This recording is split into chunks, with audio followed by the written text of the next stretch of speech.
কারণ উপস্থিতি আপনাদেরকে শোনাবো ওসিয়তুর রাসূল সাল্লাল্লাহু আলাইহি ওয়াসাল্লাম, আল্লাহর নবীর কিছু ওসিয়ত তিনি মৃত্যুর আগে করে গেছেন। বিভিন্ন সাহাবীদেরকে বিভিন্ন ওসিয়ত করেছেন। হযরত আবু যর বলেন রাদিয়াল্লাহু আনহু, আল্লাহর নবী আমাকে কিছু ওসিয়ত করেন। নবীজি বলেন আওসানি খলিলি বিসালাত। হযরত আবু যর বলেন আমাকে আমার খলিল, আমার অন্তরঙ্গ বন্ধু, বিশ্বস্ত নবী আমাকে একটা ওসিয়ত করলেন, সল্লি সালাতা লিওয়াক্তিহা।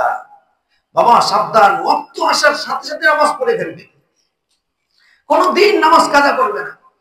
নামাজ নামাজ এটা তোমার প্রতি আমার ওসিয়ত। ফাইন ওয়াজাদতাল ইমাম ক্বাদ সাল্লা, এমনকি তুমি বাসা থেকে নামাজ পড়ে আসছো, মসজিদের পাশ দিয়ে যাওয়ার সময় দেখা গেছে ইমাম সাহেব নামাজে দাঁড়িয়েছেন, ফাশরিক ফিহা, তুমি নামাজ পড়েছো তো কি হয়েছে, আবার তুমি ইমামের সাথে শরীক হও, ফাইন্নাহা লাকা নাফিলা, এটা তোমার জন্য নফল হয়ে যাবে। তারপরও জামাত ছেড়ো না, নামাজ ছেড়ো না। সাল্লি সালাত লিওয়াক্তিহা, নামাজ তোমার জীবন এবং আখিরাত দুটোটার পুঁজি। হযরত আবু যর রাদিয়াল্লাহু আনহু উনি বলেন কুলতু ইয়া রাসূলুল্লাহ, আরেকদিন গিয়ে বললাম ইয়া রাসূলুল্লাহ আমাকে কিছু ওসিয়ত করুন। নবীজি বললেন আলাইকা বিতিলাওয়াতিল কুরআন ওয়া যিকরিল্লাহ, বেশি বেশি কোরআন তেলাওয়াত করো, বেশি বেশি আল্লাহর জিকির করো। এই দুটো জিনিস ফাইন্নাহু নূরুন লাকা ফিল আরদ, এই দুটো জিনিস তোমার জন্য জমিনে নূর হবে, ওয়া যুখরুন লাকা ফিস সামা, এবং আসমানে তোমার জন্য এটা একটা ধনভাণ্ডার হবে। যেদিন তুমি আসমানে সফরে রওনা দিবে, ওই ধনভাণ্ডারগুলো পাথেয়গুলো তোমার সফরের সঙ্গী হবে। তেলাওয়াতুল কোরআন এবং জিকরুল্লাহ, আল্লাহর জিকির। সাহাবীকে বললেন বেশি বেশি কোরআন তেলাওয়াত করো আর আল্লাহর জিকির করো। এটা আসমানে তুমি যখন রওনা দিবে তখন তোমার জন্য সফর সঙ্গী হবে, আর জমিনে তোমার জন্য একটা নূর হবে, আলো হবে, জ্যোতি হবে, যেটার মাধ্যমে তুমি চলতে পারবে। আরেকজন সাহাবী গিয়ে বলেন ইয়া রাসূলুল্লাহ জিদনি ইয়া রাসূলুল্লাহ, ইয়া রাসূলুল্লাহ আমাকে কিছু ওসিয়ত করুন তো, আমি যেন ভালো হতে পারি। নবীজি বললেন ইয়াকা ওয়া কাসরাতাদ যিহক ফাইন্নাহু ইউমিতুল কলব ওয়া ইযহিবু বিনুরিল ওয়াজহি, সাবধান তুমি বেশি হাসবা না, এটা তোমার প্রতি আমার ওসিয়ত। বেশি হাসবা না, বেশি যদি হাসো অট্ট হাসিতে ফেটে পড়ো, খালি সারাদিন শুধু খিলখিল করে হাসতেই থাকো, কান্না তোমার চোখে নাই, তাহলে ফাইন্নাহু ইউমিতুল কলব, এই বেশি হাসিটা তোমার কলবকে একসময় মেরে ফেলবে। ওয়া ইযহিবু বিনুরিল ওয়াজহি, এবং চেহারার নূর তোমার নষ্ট করে দিবে, সাবধান তুমি বেশি হেসো না। এটা এক সাহাবীর প্রতি আল্লাহর নবীর ওসিয়ত ছিল। হযরত আবু হুরায়রা একদিন গেলেন, আওসানি খলিলি ইয়া রাসূলুল্লাহ আমাকে কিছু ওসিয়ত করুন। আওসিনি ইয়া রাসূলুল্লাহ, নবীজি বলেন তিনটি ওসিয়ত তোমাকে করব। বিসিয়ামি সালাতাতিন মিন কুল্লি শাহর, রমজানের পরেও প্রত্যেক মাসে আরবি 13, 14, 15 এই তিনটা দিন নিয়মিত প্রত্যেক মাসে তুমি রোজ সিয়াম পালন করবে, তাতে তোমার সারা বছর সিয়াম পালনের সওয়াব তুমি পেয়ে যাবে। 2 নাম্বার ওয়ারাকাতাদ দুহা বাদাল ফজর, দিনের শুরুতে ইশরাকের 2 রাকাত নামাজ কখনো তুমি ছাড়বা না আবু হুরায়রা, এটা সফলতার চাবিকাঠি। ফজরের তো আছেই, এরপরে তুমি যখন অফিস টাইম হয়েছে অফিসে যাবে, এর আগে 2 রাকাত নামাজ পড়ে ইশরাকের নামাজ যেটাকে বলা হয়, নবীজি বলেন ইশরাকের 2 রাকাত নামাজ আদায়ের মাধ্যমে এই শরীরের সমস্ত যে জোড়াগুলো রয়েছে, এই জোড়াগুলোর সদকা আল্লাহর কাছে আদায় করা হয়ে যায়। আল্লাহর কাছে এই জোড়াগুলো সদকা আদায় করা হয়, যতগুলো জোড়া রয়েছে। ফলে এগুলা আর বড় বড় রোগে আক্রান্ত হয় না, কেননা এগুলার সদকা প্রতিদিন আদায় করা হচ্ছে আল্লাহর কাছে 2 রাকাত সালাতের মাধ্যমে। নবীজি এক হাদিসের মধ্যে বলেন তোমরা যখন ঘুম থেকে উঠো, তোমাদের প্রত্যেকটা জোড়ার জোড়ার এক একটা সদকা তোমাদের উপর ওয়াজিব হয়। সাহাবী দাঁড়িয়ে বলে ইয়া রাসূলুল্লাহ সর্বনাশ, এত সদকা দিব কোত্থেকে, এত জোড়ার সদকা হিসাব করে দিব কোত্থেকে।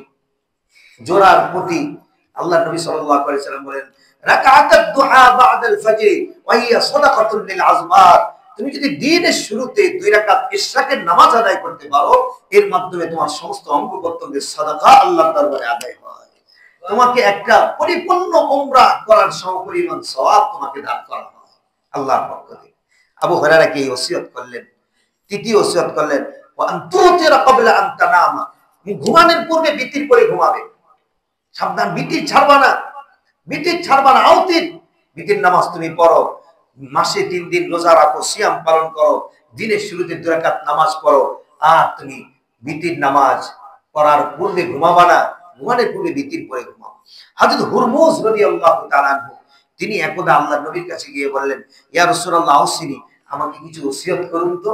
আল্লাহর নবী তাকে বললেন, লা তাকুনা দাহানান লিল মুসলিমিন, হে হুরমুজ, তুমি কখনো মুসলমানদের জন্য বদদুয়া করবে না, কখনো মুসলমানদের জন্য অভিশাপ করবে না, কখনো মুসলমানদের জন্য তুমি বদদুয়া অভিশাপ শব্দটা বের করবে না, না তোমার ছেলের জন্য বের করবে না, তোমার মেয়ের জন্য বের করবে না, স্ত্রীর জন্য বের করবে না। অনেকে দেখা যায় ত্যক্ত হয়ে সন্তানের প্রতি অভিশাপ দেওয়া শুরু করে, তোরে আল্লাহ এই করুক সেই করুক, বিশেষ করে মহিলারা কিছু হইলে সন্তানের প্রতি অভিশাপ, পরে দেখা যায় সেই অভিশাপ এটা তার নিজের মাথার উপরেই আসে, তার পরিবারের মধ্যে অশান্তি বয়ে নিয়ে আসে। হুরমুজ রাদিয়াল্লাহু তাআলা আল্লাহর নবী বললেন, তুমি কখনো মুসলমানদের জন্য বদদুয়া করবে না, সাবধান। এক বাবা তার ছেলেকে 7 বছর ধরে বের করে দিয়েছে। এই যে কয়েকদিন আগে এক লোক আসলো আমার কাছে, এসে কান্নাকাটি করলো, কি হয়েছে? বাবা তাকে 7 বছর ধরে বাড়ি থেকে বের করে দিয়েছে। কেন বের করেছে? কারণ কি? কারণ হলো বাবা বলছে তুই তোর স্ত্রীকে তালাক দে। ছেলে বলছে আমার সাথে আমার স্ত্রীর রিলেশন তো ভালো, আব্বা আমি কিভাবে কি জন্য তালাক দিব? বলে না, পিতার কথা শুনতে হয়, পিতা বললে বউ তালাক দিতে হয়, এটা ইসলামের মধ্যে আছে। কই ইসলামে আছে?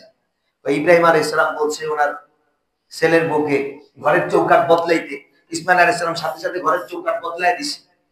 নবীর সাথে মানুষকে তুলনা করলে তো হবে না। নবী তো নবী, তার কাছে ওহী নাজিল হয়।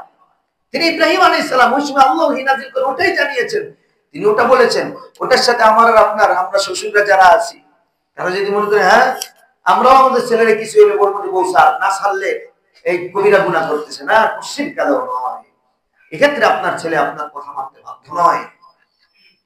স্ত্রী যদি ভালো হয়, স্বামীর কোনো ক্ষতিকর না হয়, স্বামীর জন্য যদি উপকারী হয়, স্বামী যদি তার কাছে অনিসলামিক কোনো কার্যকলাপ না দেখতে পান, সেই স্বামী স্ত্রীকে ছাড়বে না। এটা তো সোজা নয়, নবীর সাথে সকলকে মিলাইলে হয় না।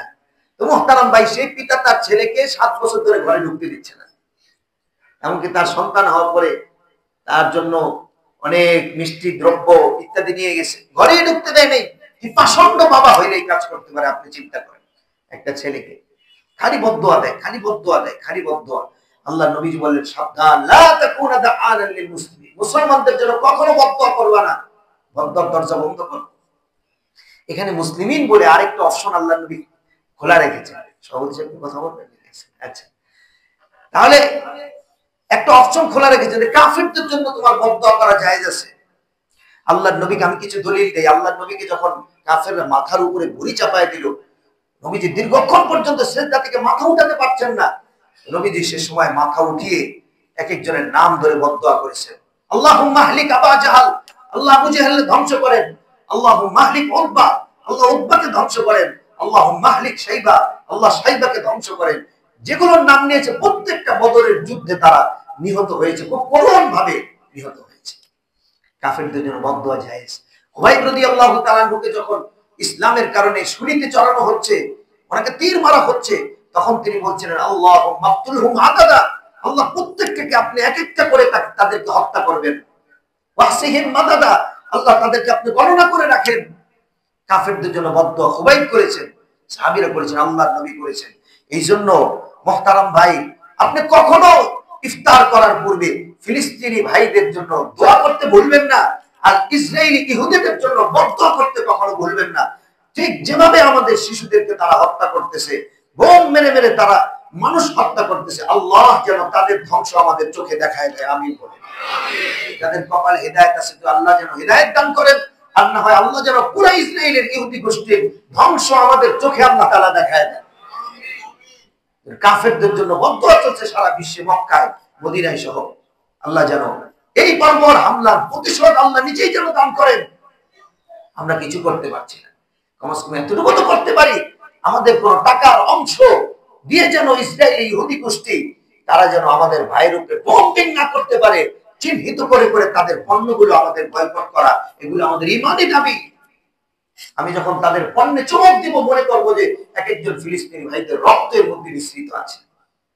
এই জন্য প্রত্যেক মুসলমান ভাইয়ের ঈমানি দাবি হলো তাদের পণ্য বয়কট করা। যেমন নাকি গতবার আমরা বয়কট করেছিলাম, আজও বয়কট করব। সারা বিশ্ব থেকে তাদেরকে আমরা বয়কট করব। ইহুদি খ্রিস্টানের সাথে কোনো সম্পর্ক আমাদের নাই, থাকতে পারে না। তাদের পণ্যের সাথেও আমাদের থাকবে না। বাংলাদেশি পণ্য আমরা ব্যবহার করবো ইনশাআল্লাহ। বলেন তো হুরমুজ রাদিয়াল্লাহু তাআলাকে আল্লাহর নবী ওসিয়ত করেছেন, তুমি কখনো মুসলমানদের জন্য বদদুয়া করবে না, ইল্লা লিল কাফির, কাফিরদের জন্য করো, কোনো সমস্যা নেই। যে আল্লাহ তাদেরকে হেদায়েত দান করেন, না থাকলে তাদেরকে ধ্বংস করে দেন। জাবের আস-সুলামি বলেন, আল্লাহর নবী আমাকে ওসিয়ত করেছেন, লা তাসুববান্না হাদান, সাবধান কাউকে গালিগালাজ করবে না, এগুলা কিয়ামতের দিন ওজন হয়। আবু হুরায়রা বলেন, একদিন আল্লাহর নবী আমাকে ওসিয়ত করেন, লা তাগদাব, সাবধান রাগ করবে না। আরেকজন সাহাবী আবু উমামা বলেন, আমাকে আল্লাহর নবী ওসিয়ত করলেন, উসিকুম বিল জার, প্রতিবেশীর দিকে খেয়াল রাখো, প্রতিবেশীর দিকে খেয়াল রাখো। প্রতিবেশী হলো আমার ঘরের পাশে যে আসে সে, তার দিকে খেয়াল রাখতে বলা হয়েছে। আমার সবচেয়ে বড় প্রতিবেশী হলো নামাজে আমার পাশে যে দাঁড়ায়, সে আমার নামাজি প্রতিবেশী, তার প্রতি আমার খেয়াল রাখতে হবে। অন্যভাবে আমি তাকে জায়গা দিলাম না, আমি আমার বাহুটাকে শক্ত করে রাখলাম, আমি তাকে কষ্টের মধ্যে ফেলে দিলাম, তাহলে প্রতিবেশীকে কষ্ট করার গুনাহ আমার হয়ে গেল। আমার কোন আচার আচরণে একজন ব্যক্তি কষ্ট পেয়ে গেল, আমার জন্য জাহান্নাম হয়ে গেল। যেন নামাজি প্রতিবেশী, তার প্রতিও খেয়াল রাখতে অত্যন্ত গুরুত্ব আরোপ করা হয়েছে। ইস্তাউসু বিন নিসাই খায়রা, ওসিয়ত করা হয়েছে তোমরা সাবধান, মহিলাদের সাথে সর্বদা ভালো ব্যবহার করো, স্ত্রীদের সাথে সর্বদাই ভালো ব্যবহার করো, অশ্লীল ভাষা ব্যবহার করো না, হাত তোলো না, কোনোদিন গালিগালাজ করো না। মহিলারা সর্বদা তারা গরমের মধ্যে থাকে, আগুনের পাশে থাকে, তাদের মাথাটা একটু গরম থাকবে, এটাই স্বাভাবিক। তুমি তার সাথে চট করে রেগে যেও না, সাবধান। আমরা তো বায়না করে বসি, অধিকাংশ মহিলার ইফতার কাটে হইলো এই পাকের ঘরে বসে, চুলার পাশে বসে বসে। কেননা আমার বায়না হলো পেঁয়াজু খেতে হবে, আলুর চপ খেতে হবে, ওই চাপ খাইতে হবে, তারপরে যত ধরনের আছে এগুলো করতেই হবে, নাইলে ইফতার হবে না। এগুলো বানাইতে বানাইতে তার আজান দিয়ে দেয় পাকঘরের মধ্যে। কেন, তাকে একটু রেহাই দেওয়া যায় না? আপনার যদি এতই খাইতে মন চায়, বাস স্ট্যান্ড গিয়ে কিনে নিয়ে যান, বলেন যে না তুমি আজকে রেস্ট নাও। এগুলো না করে তার উপরে চাপ প্রয়োগ করে মহিলাদের ক্ষেত্রে আল্লাহ নবী বলছেন, সাবধান, স্ত্রীর প্রতি সদয় হও, স্ত্রীর প্রতি সদয় হও। এত কাজ করে দিচ্ছে, এরপর আমার মনে শান্তি নেই। রাত্রে যাওয়ার সময় একটা চটবার কিনে নিয়ে যান, কোন কিনে নিয়ে যান, দেখবেন ইনশাআল্লাহ আল্লাহর ঘরে দান করলে যে সওয়াব, এই স্ত্রীর মুখে হাসি ফুটানোর দ্বারা তার চেয়ে বেশি সওয়াব আল্লাহ তাআলা দান করেছেন। গত বছর একবার এই ওয়াজ করেছিলাম, রাত্রে দেখে যে মুয়াজ্জিনের দোকান খালি হয়ে গেছে, সবাই আইসক্রিম নিয়ে গেছে স্ত্রী। সুবহানাল্লাহ, মাশাআল্লাহ, এটা কত ভালো একটা দিক।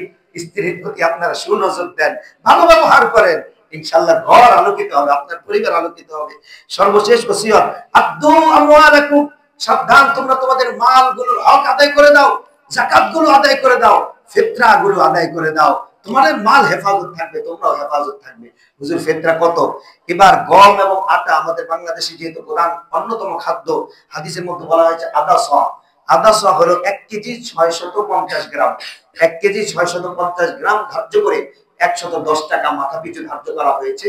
ফিতরাগুলো আমরা আদায় করে দিব, যাকাতগুলো আমরা মাদ্রাসায় লিল্লাহ বলিয়ে দিয়ে দিব, রিসিটের মাধ্যমে ইনশাআল্লাহ তাআলা আপনারা যাকাতগুলো আদায়